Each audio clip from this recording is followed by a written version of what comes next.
Hi, I'm Christine Strong, a senior at Greenville High School, and welcome to GISD Today, our first-hand look at what's going on inside Greenville's public schools.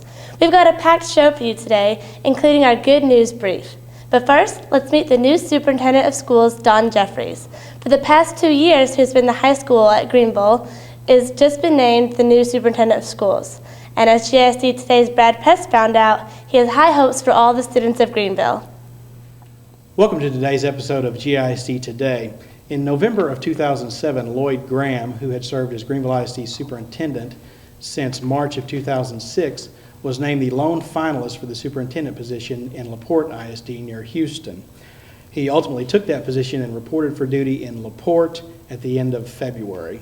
Also in February, Greenville ISD's Board of Trustees, by a unanimous vote, approved Don Jeffries as the superintendent of Greenville ISD. Mr. Jeffries has, for the past 2 years, served as the principal at Greenville High School.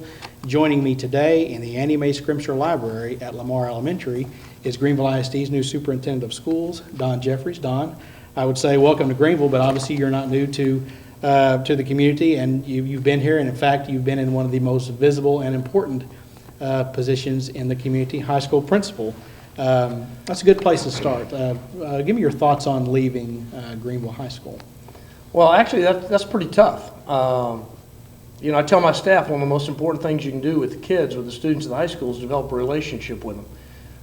If kids know that you care, they care about what you know.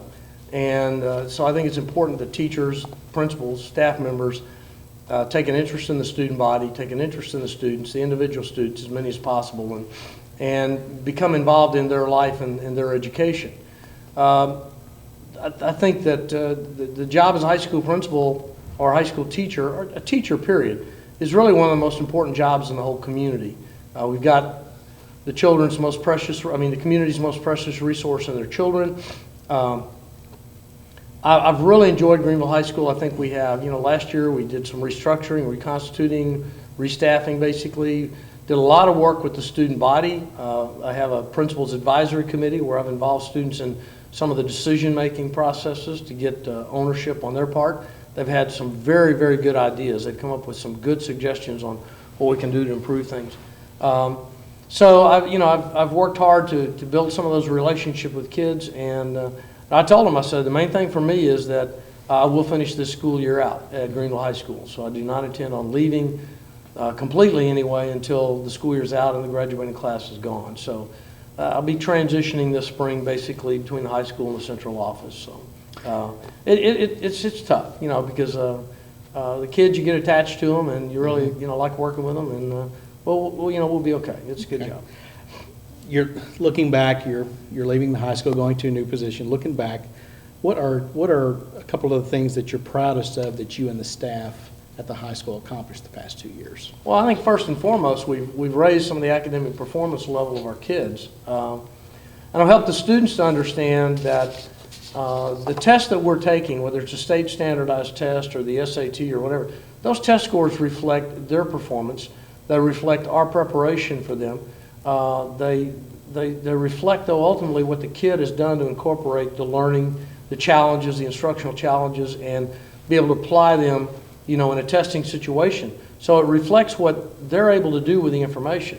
And raising those test scores, helping students understand that they need to take ownership in the test and the numbers, that to me that's been a big accomplishment. I think that we've added a number of programs, everything from project graduation to service learning to mentoring programs and so on.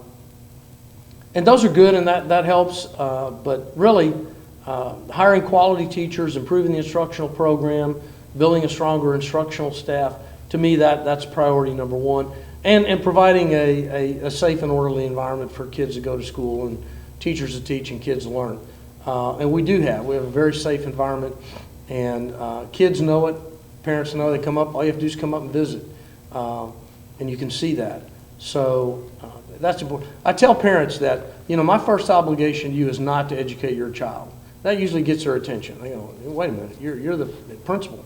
No, my first obligation to you is to return your child at the end of the day physically, emotionally safe and secure. And that is our obligation, first and foremost. Second is to provide the best quality education we can provide. And you know, kids, they want to go to school in a safe environment. They want to know that they're safe. They don't want to have stress and anxiety over being at school. You know, nationwide, there's whole campaigns to deal with bullying and behavior at school and so on. We have very little of that kind of stuff. Our kids behave well. Kids are going to be kids. At times they do, you know, some stupid things once in a while, make mistakes. But on the whole, our kids do a nice job. Parents feel comfortable, you know, teaching, working with them, and staying after school, working at nights, working on the weekend. They come up all the time. So, but I think that providing the best quality education, improving that's probably paramount. You mentioned a little bit about this just a second ago. What is your timetable first for leaving the high school? That's the first part. And the second part is who's going to fill your shoes at the high school? Okay. Basically what I'll be doing this spring, I'm going to be high school principal and the superintendent between now, April 1, actually yesterday, and July 1st of this summer. Carl Key will help in the central office on some of the central office functions. Mike Clyde is going to be, the board has approved him, selected him as the principal to replace me at Greenville High School. So Mike Clyde's moving from the middle school to the high school. He'll be the principal. He's very well prepared for this job. Mike will do an excellent job. So that's a transition. I'll probably be, in this spring, I'll be scheduling some time at the central office, so where I'll have maybe a couple afternoons or 2 times a week where I'll be there. The rest of the time I'll be at the high school, because the high school still is a critical importance to me.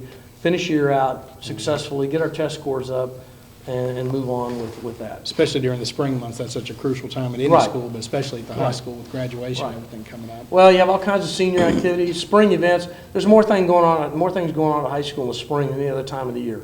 It's the busiest time of the year. You're finishing out one school year, you're planning another one.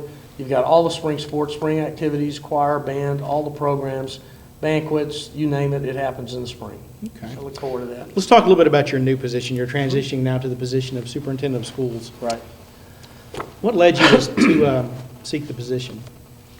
Well, you know, encouragement from others, whatever. I really like Greenville. I came here looking for a community. I had other options, I had other schools, actually, other offers that were acceptable high schools. I accepted this job, and of course the board accepted me. I mean, it was a two-way decision. They had to approve me, so they had to decide that I was somebody they wanted, and so the superintendent. So they did, and I'm pleased with that. The challenge was great. I saw that, but most of my experience has been in communities and towns similar in size as this one. And I really like driving into a town. Suburbs are fine if you maybe work in the city, but I'm really not a suburban kind of guy. I really like a community. You've got churches, you've got schools, you've got businesses, but people are part of that community. Chamber of Commerce here is great. You've got chamber members that are very involved in the community and in the schools. There's a number of programs like Sally Berg brought the BEAT program here, the Business Education Exchange Partnership program that we're participating in. Things like that. That's what I wanted. That's what I was looking for. And, you know, with Mr. Graham leaving, you know, it's an opportunity to move back into a superintendent seat and really provide some direction and leadership to the larger setting of school in this community. Once again, it's about teamwork, it's about partnerships. You know, under my leadership, I've already involved teachers and administrators in ways that they probably haven't been involved before, and we'll do more of that. So, we're visiting with Don Jeffries. Don is the new superintendent of Greenville ISD. With this next question, Don, you can be as general as you like or specific as you like. You assumed leadership of the district on April 1. What is your vision for the district, and what do you hope to accomplish here during your tenure? Well, my first hope on that appointment was that it wasn't an April Fool's joke. So on April 2nd, they tell me, I'm sorry, you're not superintendent anymore. So it's April 2nd, and I'm still superintendent, so that's good. So my vision and hope for the district, is that the question? Yes. Basically? You know, this district can move all the way up the ladder to exemplary, okay? It may take us a while. Businesses out there in the business community, they don't win the Malcolm Baldrige Award without a whole lot of work and a whole lot of teamwork and effort and many years of hard work and so on. Exemplary status on a school district in today's accountability system is quite rigorous. Right. And I don't think we rest till we get there. Obviously, you've got to take it one level at a time. We've moved from unacceptable to acceptable this past year. Acceptable to recognize, certainly that would be the next, at least the next step. It's pretty hard to skip one level to go to the next. You know, I think, I mean, that's all doable. Clearly, we need more involvement of business, parents, community members. There's good involvement, but we can improve that. I'd like to see something like a Parents Academy, something where one of the problems that the parents of students that come from economically disadvantaged families have is that they don't always know how to maneuver through the system. They don't always know how to help their son or daughter to be successful in school. And if we have the proper training and if we can get people to participate, it's one of those things, if you offer it and they come, great. If you offer it and they don't, well, you can't do much with it. But if we have some types of, and I know we already do some parenting education and so on, but I think we need to look at that, get some input from parents out there. What would you like to see in the way of a training program? What would you like to see that would help you to help your child to be more successful in school? Those kind of things are things that I think we need to do. Clearly, we've got to have, the teachers have got to teach a curriculum that's aligned to the standards. And by the way, those standards, I would encourage your parents to go to the TA website and look at those standards. I don't think you're going to find anything in there that you don't want your child to know. It does represent rigorous, high level of thinking, critical thinking types of activities and concepts. And I think that's critical.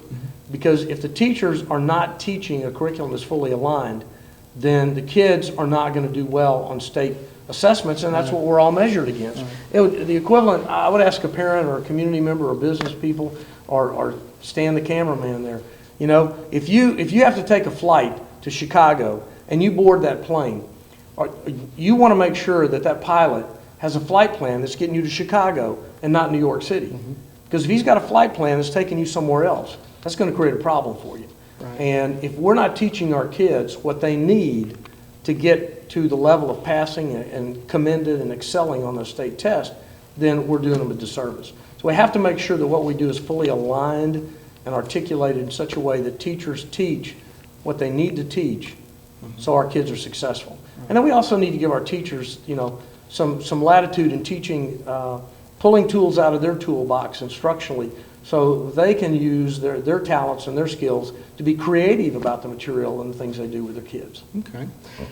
Before you were hired, Don, the Greenville ISD's Board of Trustees decided to focus on internal candidates in order to, and these are their words, not mine, to continue the current vision and mission of the district. I believe that's the board's way of saying that they're pleased with the improvements the district has made last couple of years and want to continue along that path. This district has seen a lot of changes the past 2.5 years. What are your thoughts on those changes, and what do you think those changes have meant to the district? Well, you know, Mr. Graham came in, and I tell you, he definitely left a good footprint on the district in terms of what the leadership that he put in place and what he was able to bring out of the people here and changing the system. You know, there were a number of things that had to be worked on. Curriculum was one. We've been working on that for a couple of years, and I think we're at a point where, yeah, there's some things we need to do with our curriculum. Teachers maybe need some flexibility on some things, but we've got a curriculum that so far has been adopted by, I think, about 11 or 12 of the service centers out of the 20 service centers in the state of Texas as the preferred curriculum. That says a lot. That speaks volumes for the power within that curriculum. You know, I think dealing with a number of, you know, personnel issues, alignment of people, redefining positions, reorganizing staff, if you will, number of things like that to help the institution to be more fluid and for things to flow and not get caught up in the bureaucratic morass, you know, as far as decision making and so on. Clearly, you know, some of those kind of things have really helped. We have had, you know, administratively, we've had great support from the school board. I would tell you that, I mean, I have, 36, 37 years in education. This board has been outstanding, I think, in saying to the administration, to the teachers and staff and so on, you have to take care of our kids. You know, it's the community's kids first. It's our kids. It's their kids, their school, their money, basically. You know, we're dealing with tax money from the local taxpayers.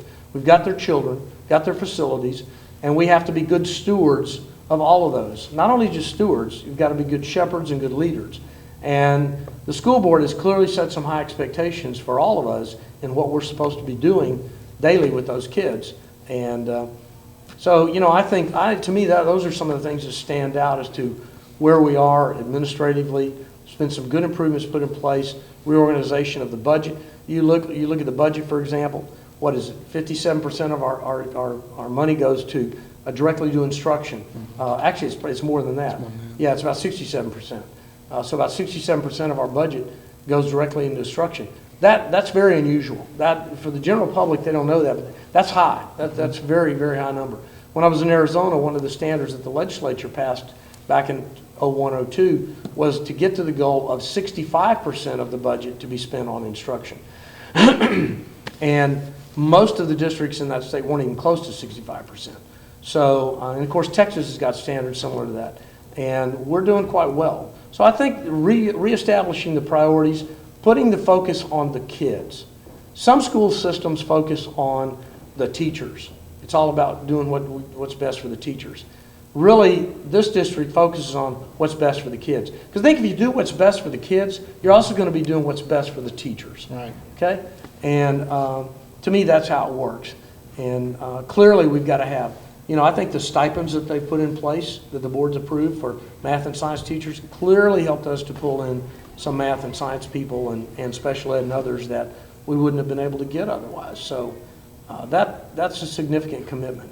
There's a strong commitment here to education. That's what I like. But you also have a public that's going to be critical. They're going to ask questions, and that's what they should do. They're not going to just approve, you know, things that we just put in front of them just because, you know, we did it. And they shouldn't. Everything should be scrutinized. This district, Don, has a lot of potential, but it's also one that has a lot of challenges. What do you see as the biggest hurdle this district has to overcome? I think one of the biggest challenges is perception.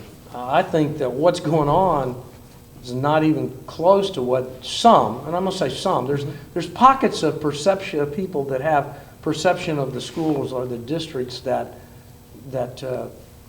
it's an old perception, because that's not what I deal with every day. Some of our kids, you know, in the performance area, for example, when they compete against other schools, doing an outstanding job. When your robotics team goes to St. Louis and wins a gold medal, when they go to New Orleans and win not only a silver medal, but some of the engineers get the Outstanding Engineer Award, things like that. The kids get the Outstanding Student Award. Wow, that's because that's a huge competition. Our kids in DI, for example, they go off, they compete, they do as well as anybody.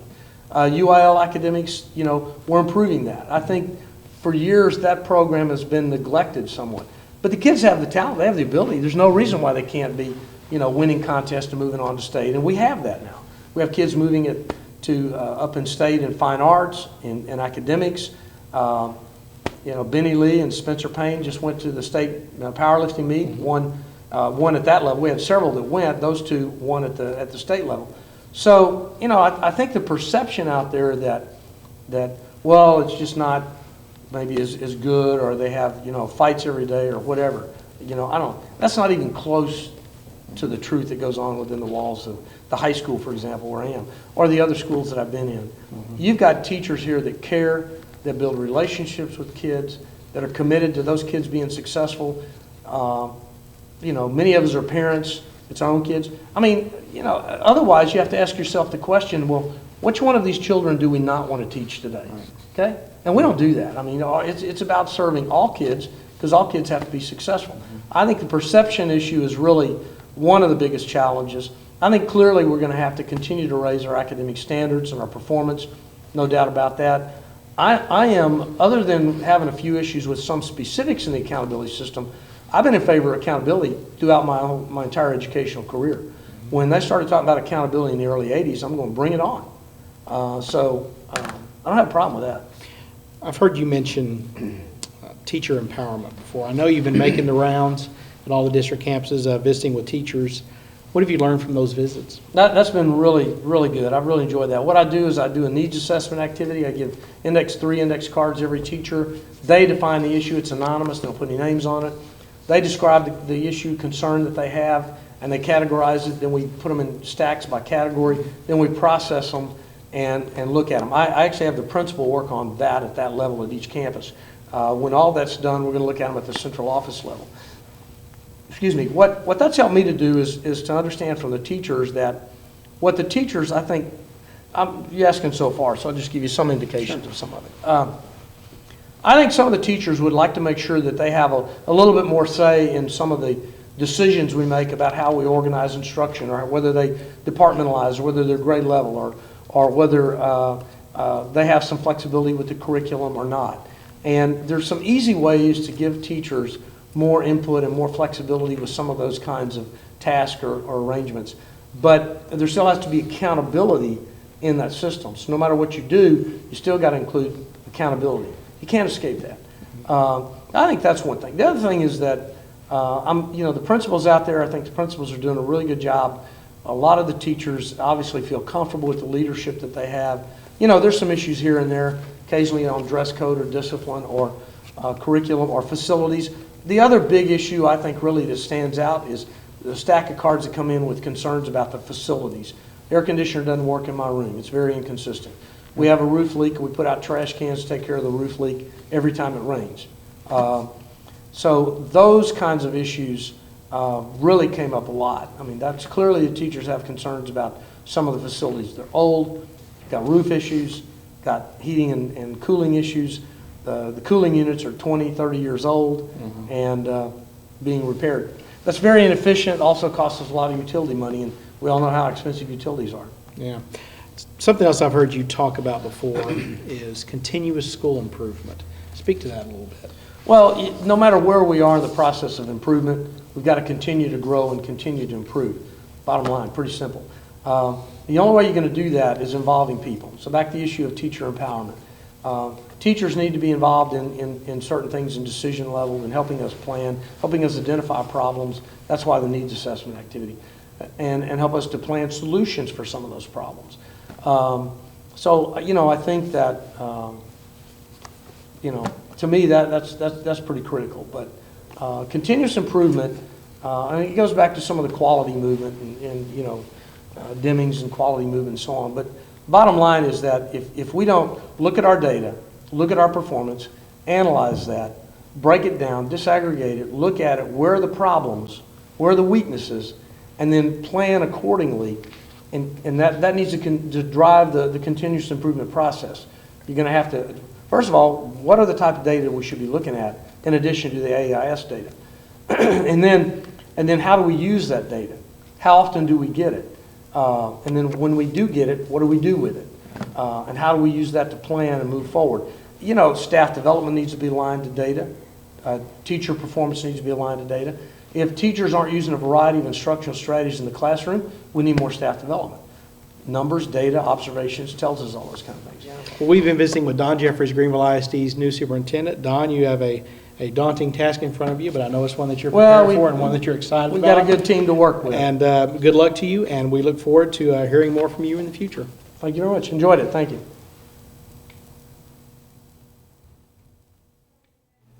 Welcome back to GISD Today. I'm Christine, your host.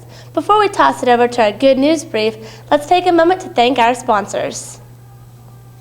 Britton Chevrolet, Dr. Les Sandnot Family Practice, Quick Car Auto Spa, Quick Car Lube and Tune, and Greenville Power Sports. And now it's time for our good news brief. Greenville ISD recently won an appeal over its 2007 Adequate Year Progress Rating. That means the district has now met all requirements of the No Child Left Behind Act and has raised its state and federal ratings from a year ago. Greenville ISD is now rated academically acceptable by the state and meets AYP by the federal government.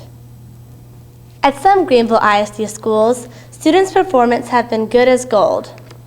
The state has released its Gold Performance Awards, which recognize schools for high academic performance, and 5 Greenville campuses have earned a total of 9 Gold Performance Awards. Earning awards were Greenville Middle School, Bowie Elementary, Carver Elementary, Lamar Elementary, and Travis Elementary. 26 students from GHS who took the advanced placement exams last spring scored well enough to get college credit. Students took AP exams in May 2007 after completing challenging college-level courses. 3 former Greenville High School students, Andrea Cosper, Bennett Johnson, and Jason Rosehart, earned the designation of AP Scholar from the College Board in recognition of their exceptional achievement. For more good news about Greenville ISD, check out the district's website at greenvillisd.com. To find out what's going on at Greenville High School, visit the GHS online student newspaper at lionledger.com. And that wraps up this week's edition of GISD Today on Juice 34. Thanks for watching, and we'll see you soon.